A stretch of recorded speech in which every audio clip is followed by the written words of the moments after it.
Dear students, Gayatri college Sanchore और Gayatri school उच्च माध्यमिक विद्यालय सांचौर के यूट्यूब चैनल में आपका स्वागत है। आज हम पढ़ने जा रहे हैं क्लास बीएससी थर्ड ईयर के सब्जेक्ट बॉटनी के कुछ महत्वपूर्ण प्रश्न, कुछ इम्पोर्टेंट क्वेश्चंस जो कि यूनिवर्सिटीज़ के एग्ज़ाम्स के अंतर्गत आते हैं।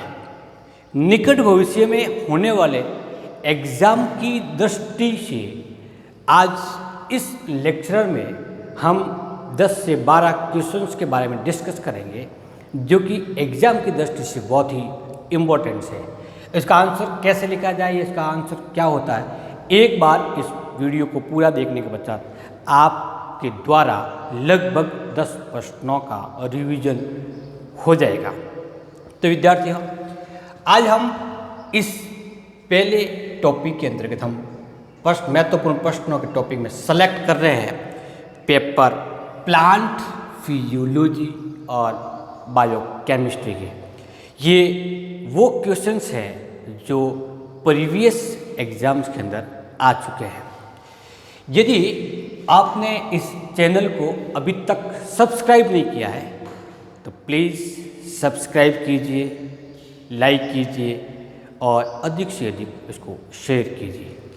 आप अपने सुझाव, अपने सजेशन व्हाट्सएप के माध्यम से सेंड कर सकते हैं। यदि आपको किसी प्रकार का कोई डाउट हो तो भी उसको प्रश्न के रूप में व्हाट्सएप के माध्यम से सजेशन ले सकते हैं। तो हम महत्वपूर्ण प्रश्नों की कड़ी में सबसे पहला एक टॉपिक लेते हैं, एक प्रश्न लेते हैं जो पहले एग्जाम्स के अंदर आ चुका है। वो है विसरण एवं परासरण में अंतर।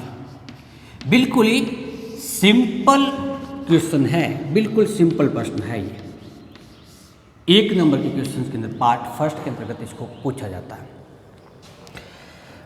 परासरण और विसरण। ठोस, द्रव और गैस के अणुओं का अधिक सांद्रता से कम सांद्रता की ओर मुक्त प्रवाह को विसरण कहते हैं, जबकि ठोस, द्रव अथवा गैस के अणुओं का अधिक सांद्रता से कम सांद्रता की ओर किसी झिल्लीबद्ध संरचना से प्रवाहित होना परासरण कहलाता है। अर्थात विसरण एक मुक्त प्रवाहित होने वाली प्रक्रिया है, परासरण झिल्लीबद्ध संरचना से होने वाली प्रक्रिया है। सामान्य से जानकारी, परासरण क्रिया में प्रयुक्त होने वाली झिल्लियाँ 3 प्रकार की होती है: अर्धपारगम्य, पारगम्य और अपारगम्य। परासरण के 2 प्रकार के होते हैं, एक होता है अंतःपरासरण और दूसरा होता है बहिःपरासरण। सेकंड क्वेश्चन हम लेते हैं, वो है वर्मी कुलाइट। ये प्रश्न खनिज पोषकों के महत्व से आता है।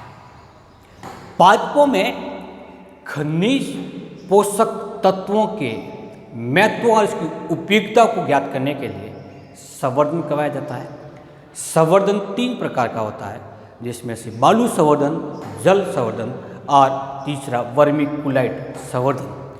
इस संवर्धन के दौरान उपयोग में लिए जा रहे पौधों को पोषक विलयन दिया जाता है, जो संपूर्ण पोषक विलयन और न्यूनीकृत पोषक विलयन होता है। न्यूनीकृत पोषक विलयन उसको कहते हैं जिसमें किसी एक तत्व की कमी हो, जबकि संपूर्ण पोषक तत्व विलयन उसको कहेंगे जिसमें सभी पोषक तत्व जो पादप के लिए आवश्यक है उपस्थित हो। इन दोनों पौधों में उत्पन्न होने वाले लक्षणों को देख करके हम कह सकते हैं कि पर्टिकुलर प्रकार के तत्व की कमी इस पौधे में थी, जिसके कारण इसके रंग या लक्षण ये उत्पन्न हुए। तो इसको ज्ञात करने के लिए जल संवर्धन, बालू संवर्धन और वर्मीकुलाइट संवर्धन का उपयोग किया जाता है।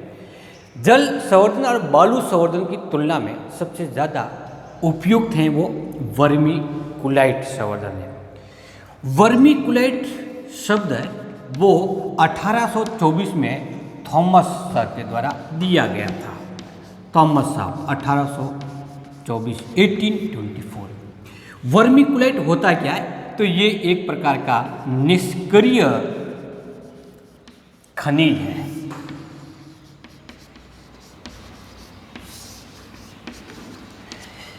दूसरा, निष्क्रिय होने के कारण इसमें उपस्थित तत्व पादप के द्वारा अवशोषित नहीं किए जा सकते, तो हम ये कह सकते हैं कि इसमें पोषक तत्वों की कमी होती है। दूसरा, ये एक दूसरे से इसकी कणिकीय पदार्थ, कणिकीय संरचना अलग अलग दूर दूर होती है, इसके मध्य आसानी से गैप उपस्थित होता है, जिसकी फलस्वरूप इसमें उच्च वातन क्षमता उपस्थित होती है। वायु आसानी से जा सकती है, आ सकती है। वातन प्रक्रिया के फलस्वरूप, एरिएशन के फलस्वरूप जड़ों को लगातार श्वसन क्रिया हेतु ऑक्सीजन मिलती रहती है। उसमें उत्पन्न कार्बन डाइऑक्साइड जो जड़ के जल अवशोषण की क्रिया को प्रभावित करती है, लगातार उस वातावरण से पृथक होती रहती है।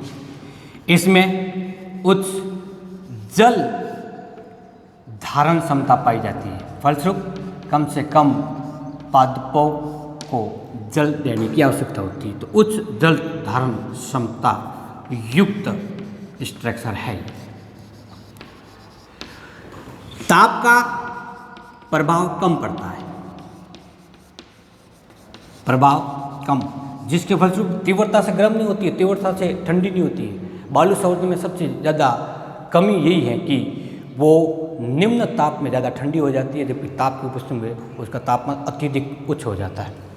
इस वर्मी कुलाइट को जैसे ये खनिज या एस के रूप में प्राप्त होता है, तुरंत प्रभाव से इसको गर्म किया जाता है। गर्म करने के पश्चात ये वर्मी कुलाइट स्ट्रक्चर, वर्मी कुलाइट वर्ड जो बना हुआ है कि ताप से उपचारित करने के पश्चात इसकी संरचना कृमि के समान हो जाती है, इसलिए इसको नाम देते हैं वर्मी कुलाइट। तो ये हमारा सेकंड क्वेश्चन था, वर्मी कुलाइट से संबंधित, को हम लिखेंगे कैसे। अगला जो क्वेश्चन है हमारे पास में थर्ड नंबर, वो आता है सीमाकारी कारकों से।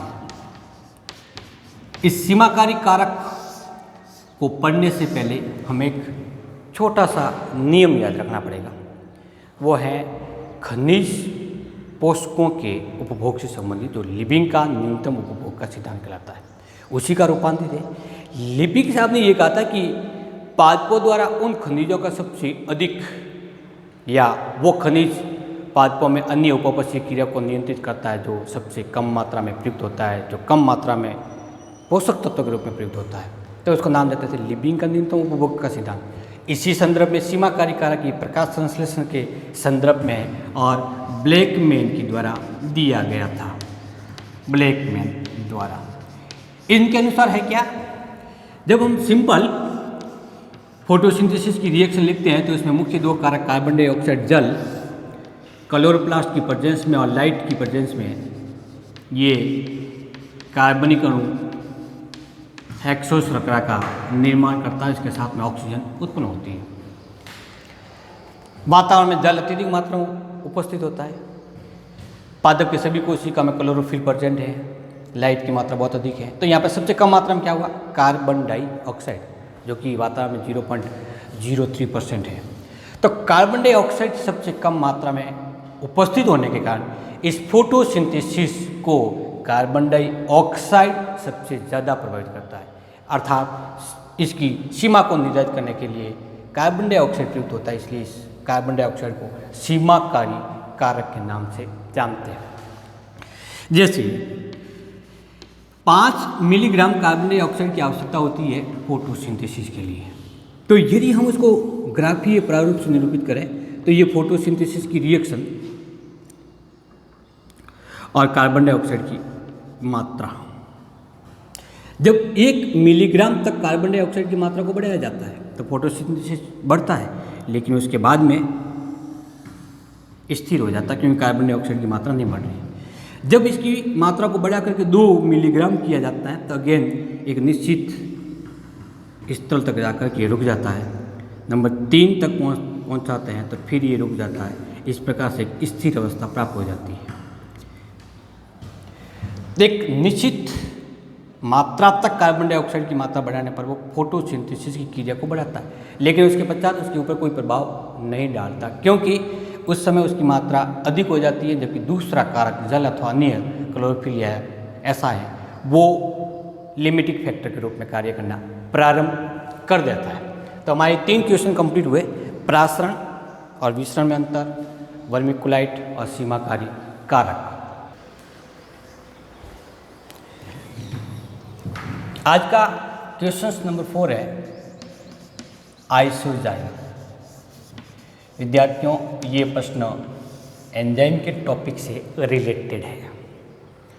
एंजाइम वो कार्बनिक अणु है जो उपापचयी क्रिया में प्रयुक्त होकर के क्रिया को प्रेरित करते हैं, प्रोडक्ट्स का निर्माण करते हैं। लेकिन जब एंजाइम के समान ही एंजाइम के भिन्न रूप जो एंजाइम की तरह कार्य करते हैं यदि कुछ कोशिका में प्रेजेंट है तो इसको आइसोजाइम कहते हैं। तो एंजाइम के भिन्न अणुरूप जो जीवों में उपस्थित हो या उपस्थित होते हैं, ऐसे अणु आइसोजाइम कहलाते हैं। एक सिंपल सी डेफिनेशन हुई, आइसोजाइम कहलाते हैं। इंपॉर्टेंट चीज़ क्या है कि इन आइसोजाइम का संश्लेषण अलग अलग जीनों द्वारा होता है, अलग अलग जीनों द्वारा, लेकिन इनकी क्रिया स्थल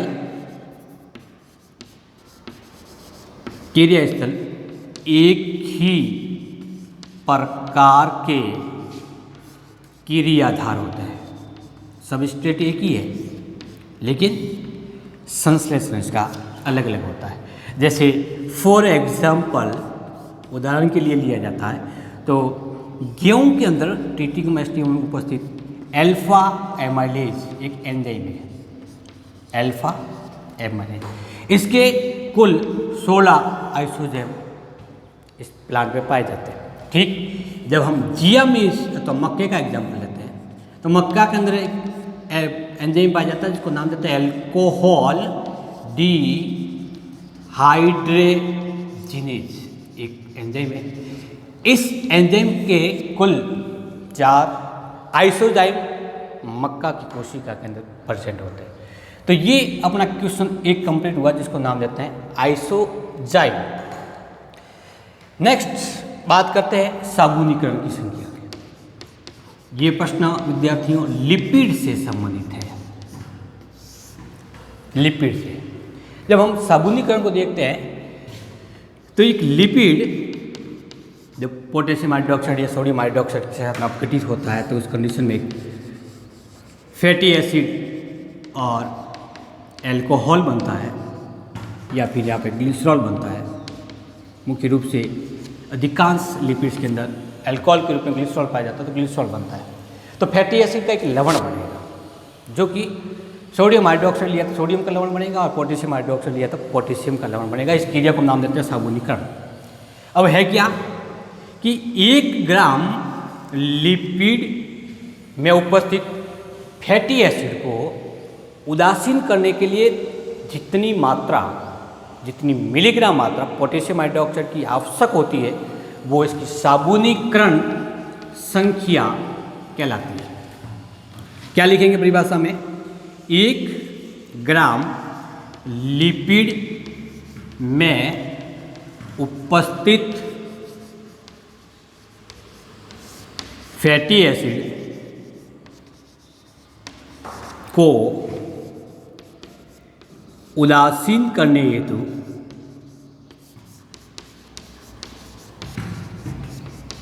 आवश्यक पोटेशियम हाइड्रोक्साइड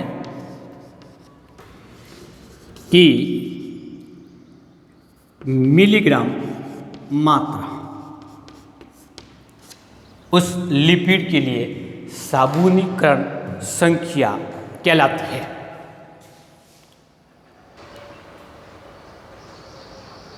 अगला प्रश्न है आरक्यू। आरक्यू क्या होता है? श्वसन गुणांक किसको कहते हैं?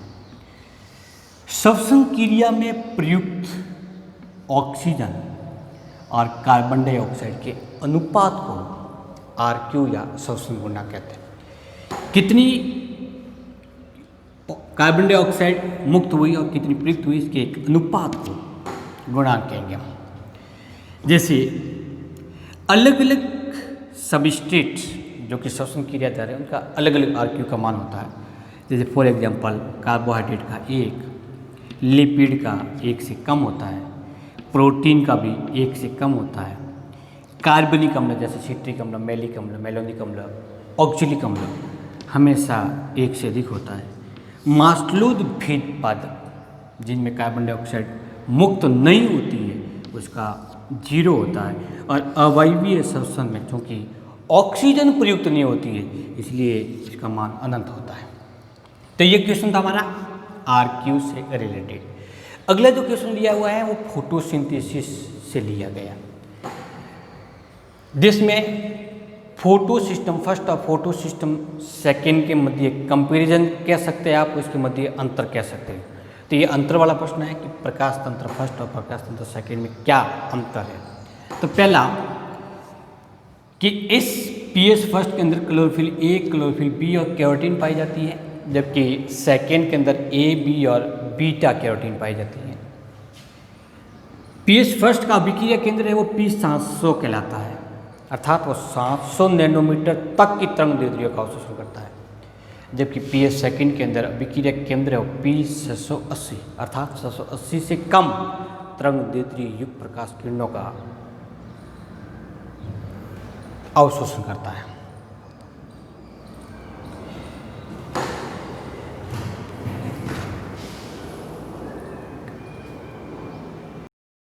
हमारा अगला प्रश्न है आरक्यू, जिसे श्वसन गुणांक कहते हैं। श्वसन क्रिया में मुक्त CO2 और प्रयुक्त O2 के अनुपात को आरक्यू कहा जाता है। जीवों में होने वाला श्वसन 2 प्रकार होता है, वायवीय श्वसन होता है, अवायवीय श्वसन होता है। एक ऑक्सीजन की प्रेजेंस में होता है, एक ऑक्सीजन की उपस्थिति में होता है। तो यहाँ पर CO2 अनुपात का एक निश्चित रेशियो निकलता है, वो आरक्यू कहलाता है। श्वसन क्रिया में प्रयुक्त होने वाले सबस्ट्रेट अलग अलग होते हैं, तो उसके अनुसार ही सबस्ट्रेट के अकॉर्डिंग उसके अंदर कितनी ऑक्सीजन और कितने कार्बन डाइऑक्साइड के परमाणु प्रेजेंट है उसके आधार पर आरक्यू का मान ज्ञात होता है।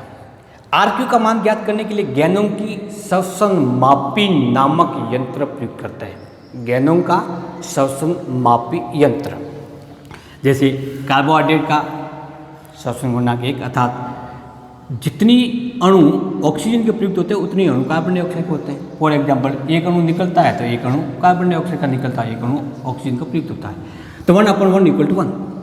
लिपिड 1 से कम, प्रोटीन 1 से कम, मास्लूद भेद पादप जो कि रेगिस्तानी इलाकों में पाए जाते हैं, रात्रि में रंध्र खुले होते हैं, दिन के अंदर रंध्र बंद होते हैं, उनमें चूँकि कार्बन डाइऑक्साइड जितनी कम मात्रा मुक्त होती है इसलिए 0। अवायवीय श्वसन में ऑक्सीजन प्रयुक्त नहीं होती है, अनंत, और कार्बनिक अम्ल का 1 से अधिक। अगला जो प्रश्न है हमारा फोटोसिंथेसिस है। प्रश्न है कि पीएस फर्स्ट और पीएस सेकंड में अंतर क्या होता है, कंपैरिजन लिखिए, अंतर लिखिए। तो देखिए पहला, पीएस फर्स्ट में क्लोरोफिल ए, बी और कैरोटीन पाया जाता है, जबकि पीएस सेकंड के अंदर क्लोरोफिल ए, बी और बीटा कैरोटीन जैसे घटक पाए जाते हैं। पीएस फर्स्ट का अभिक्रिया केंद्र है वो P700 है, जबकि सेकंड का 680 है। ये 700 नैनोमीटर तक की तरंग दैर्ध्य की प्रकाश की किरणों को अवशोषित करता है, तरंगों को अवशोषित करता है, अथवा लघु तरंगे और दीर्घ तरंगे दोनों का अवशोषण होता है। जबकि पी एस सेकेंड में 780 नैनोमीटर से कम तरंग दैर्ध्य की किरणों का अवशोषण करने का केवल लघु तरंगों का अवशोषण होता है। पी एस फर्स्ट प्रक्रिया के अंदर महत्वपूर्ण स्वांगीकारी अणु ऊर्जा NADPH का निर्माण होता है और यही NADPH केल्विन चक्र में प्रवेश करके कार्बन डाइऑक्साइड को अपचित करता है और कार्बनिक शर्करा का निर्माण करने का कार्य करता है। जबकि पी एस सेकेंड के अंदर जल के प्रकाशिक अपघटन क्रिया के द्वारा ऑक्सीजन बनती है। जल के अपघटन के फलस्वरूप दो प्रकार के प्रोडक्ट बनेंगे, हाइड्रोजन धनायन होगा और ऑक्सीजन होगी।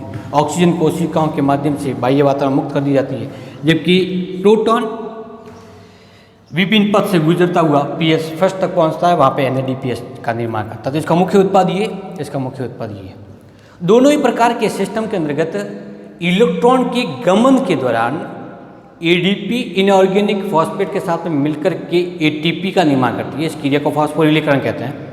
तो यहाँ पर साइक्लिक फास्फोरिलीकरण होगा, अर्थात अभिक्रिया केंद्र से निकलने वाला इलेक्ट्रॉन फास्फोरिलीकरण के पश्चात पुनः अभिक्रिया केंद्र तक पहुँचता है।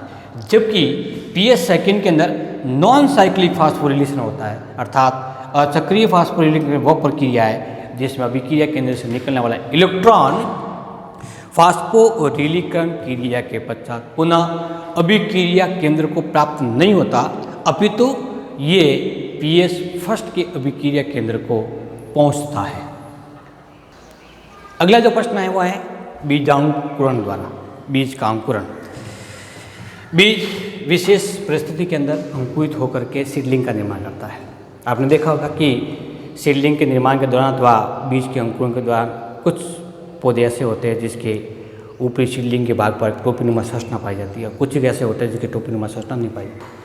अर्थात जब अंकुरण के दौरान बीज पत्र जमीन के अंदर ही रह जाता है या जमीन से बाहर निकलते हैं, इसके आधार पर अंकुरण के प्रकार देखे गए हैं। और वो अंकुरण के प्रकार दो प्रकार का होता है, एक तो होता है एपीजियल प्रकार का, एक होता है हाइपोजियल प्रकार का। सेकंड जो क्वेश्चन हमारा है वो है बिंदु स्त्राव प्रकार का। विद्यार्थियों, आपने देखा होगा कि जब वातावरण के अंतर्गत आर्द्रता अधिक होती है उस स्थिति में पत्तियों के किनारे पर जल की कुछ बूंदें प्राप्त होती है। इन बूंदों के रूप में जल के स्त्रावण को बिंदु स्त्रावण कहते हैं। इस बिंदु स्त्रावण की खोज और इसके बारे में स्टडी सबसे पहले बर्गर स्टीन के द्वारा की गई थी। बर्गर स्टीन के द्वारा क्यों होता है? क्योंकि पादप जितना जल का अवशोषण करता है उसका अधिकांश भाग जो लगभग 98% होता है वो पादप बॉडी से बाहर निकालने की कोशिश करता है। वो अतिरिक्त मात्रा में होता है। उस अतिरिक्त मात्रा के साथ साथ में वो कई उपापचयी क्रिया को रेगुलेट करने का कार्य करता है। और इसीलिए अनावश्यक जल को बाहर निकालने के लिए कोई भी प्रोसेस होनी चाहिए। जब वातावरण के अंदर अत्यधिक मात्रा में आर्द्रता पाई जाएगी तो वाष्पोत्सर्जन की क्रिया होने की संभावना नहीं होगी। उस स्थिति में वो बूंद के रूप में जल को बाहर निकालता है। तो लगभग 350 प्रकार के पादप प्रजातियों में बिंदु स्त्रावण की प्रक्रिया पाई जाती है और मुख्य रूप से ये घास कुल के संबंधी होते हैं, पोएसी कुल के प्लांट होते हैं। बिंदु स्त्राव जिस संरचना से होता है वो कहलाती है उसकी जल रंध्र संरचना, हाइडेथॉइड कहलाता है। एक सामान्य सा डायग्राम देखते हैं। तो इसके पर्ण का किनारे वाला भाग यहाँ पर पाई जाने वाली इस एपिडर्मिस स्ट्रक्चर को एपिडर्मिस कह देंगे, सबसे जो बाह्य परत है। इसके बीच में वाहिकाओं के जो जाइलम की संरचना है उसके मुक्त सिरे पाए जाते हैं। इसके बीच में पाए जाने वाले ये अंतरकोशिकीय अवकाशिक उत्तकीय समूह होता है, इसको एपिथीम कहते हैं, एपिथोम। और ये वाहिका या वेसल्स है। इसके मुक्त सिरों से जल इन कोशिकाओं के बीच में एकत्रित होता रहता है। जब जल अत्यधिक मात्रा में एकत्रित होता है तब ये रंध्र के द्वारा बूंद के रूप में बाहर निकलता है। इस क्रिया को नाम देते हैं बिंदु स्त्राव। एक नंबर क्वेश्चन है, उसी के संदर्भ में बात करें। अब हम बात करते हैं बिंदु स्त्राव और वाष्पोत्सर्जन के बीच में अंतर क्या होता है। तो पहला, बिंदु स्त्राव में जल है बूंद के रूप में बाहर निकलता है, वाष्पोत्सर्जन में जल है वो वाष्प के रूप में बाहर निकलता है। सेकेंड नंबर, वाष्पोत्सर्जन में निकलने वाले जल वाष्पीकृत होने का किसी भी प्रकार के लवण युक्त नहीं होता, लवण अनुपस्थित होते हैं। जब बिंदु स्त्राव में निकलने वाले जल बूंद में विभिन्न प्रकार के खनिज लवण प्रेजेंट होते हैं। इसलिए जब बूंद तापमान में वृद्धि के साथ साथ सूख जाती है तब उसकी पर्ण के किनारे भाग पर लवणों की छोटी सी परत जमी हुई मिलती है।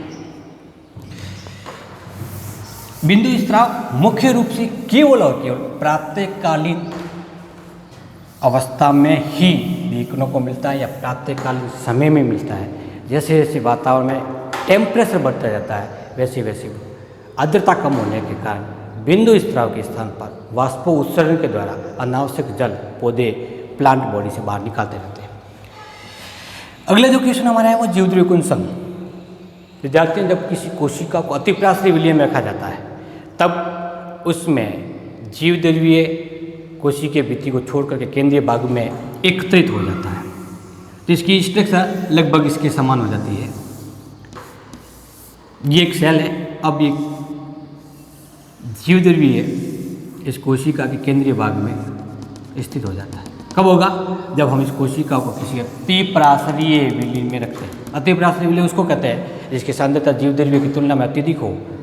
इसके कारण वो जल को बाहर की ओर निकलने के लिए अथवा बहिर्प्रासन को प्रेरित करता है। फलस्वरूप जीवद्रव्य है वो इस कोशिका केंद्रीय भाग में संकुचित हो जाता है। इसको नाम देते हैं जीवद्रव्य कुंचन। जिस कोशिका में इस प्रकार की प्रक्रिया हुई है उसको नाम देते हैं जीवद्रव्य कुंचित कोशिका। क्या कहेंगे? जीवद्रव्य कुंचित कोशिका। और इस कोशिका को यदि पुनः अल्पप्रासरी विलय में रखा जाए तो अंतःप्रासन के कारण जीवद्रव्य फूल करके पूर्ण आकृति में आ जाता है। इस क्रिया को नाम देते हैं जीवद्रव्य कुंचन। जीवद्रव्य कुंचन और जीवद्रव्य कुंचन पादप जल संबंध से संबंधित है। आज के इस लेक्चर का लास्ट प्रश्न वो है इम्बिशन और अंतःशोषण किसको कहते हैं? किसी सतह विशेष के द्वारा जल का अधिशोषण, अवशोषण नहीं, अधिशोषण होना अंतःशोषण कहलाता है। जैसे एग्जाम्पल के तौर पर देखते हैं कि वर्षा काल के दौरान दरवाजे अथवा खिड़कियाँ बंद होने में थोड़ी सी अवरोधित होती है, बंद नहीं हो पाती, अटक जाती है। क्यों हुआ? क्योंकि उस दरवाजे अथवा खिड़की का थोड़ा सा प्रसार हुआ, उसका क्षेत्रफल बढ़ा और ये क्षेत्रफल में वृद्धि अंतःशोषण के कारण हुई। वातावरण में आर्द्रता ज़्यादा थी जो लकड़ी की द्वारा अधिशोषित हुई, फलस्वरूप उसका फैलाव हो गया। दूसरा, बीजों को अंकुरण के लिए रखते हैं तो बीज तुरंत प्रभाव से फूल जाते हैं, कारण जल का अंतःशोषण। लाइकेन, मॉस और सिलेजिनिला इत्यादियों के द्वारा आर्द्रता का अवशोषण। मॉस और लाइकेन का उपयोग ही नवोद्भिद को एक स्थान से दूसरे स्थान तक ट्रांसफर करने में करते हैं। यदि छोटे पौधे को गमले के रूप में अथवा मिट्टी युक्त पॉलीथीन की थैली से हम डाल करके ट्रांसफ़र करें तो मिट्टी का भार अधिक होने के कारण उसको ट्रांसफ़र करने में थोड़ी सी मुश्किल होती है, थोड़ी कठिनाई होती है। तो इसके स्थान में क्या करें कि उस पादप की जड़ के चारों तरफ मॉस अथवा लाइकेन को लपेट दें। ये अपनी प्रवृत्ति के अनुसार वातावरण से जल को अवशोषित कर लेती है और अवशोषित करने के बाद में उस जड़ों के चारों ओर आर्द्रता को बनाए रखने का कार्य करती है। सिलिजिनिला एक टेरोफाइट से है और इसकी एक प्रजाति जिसको लेपिडोफिला कहते हैं। तो सिलिजिनिला लेपिडोफिला को पुनर्जीवी पादप कहते हैं। क्यों कहते हैं? क्योंकि सिलिजिनिला लेपिडोफिला शुष्क अवस्था में शुष्क होकर के गोल गेंदनुमा हो जाता है और जल की उपस्थिति में जल को अंतःशोषित करके पुनः फैल जाता है और हरे पादप के रूप में परिवर्तित हो जाता है। तो ये एग्जाम्पल है अंतःशोषण क्रिया में जल के अवशोषण करने वाले या अंतःशोषित करने वाले कारकों के रूप में। विद्यार्थियों, आज के इस लेक्चर के अंतर्गत हमने विश्वविद्यालय के प्रश्न पत्र में आने वाले कुछ महत्वपूर्ण प्रश्नों के बारे में जिक्र किया। अगले लेक्चर के अंदर हम इसी प्रकार के और प्रश्नों के साथ में आपके सामने उपस्थित होंगे। तब तक के लिए नमस्कार।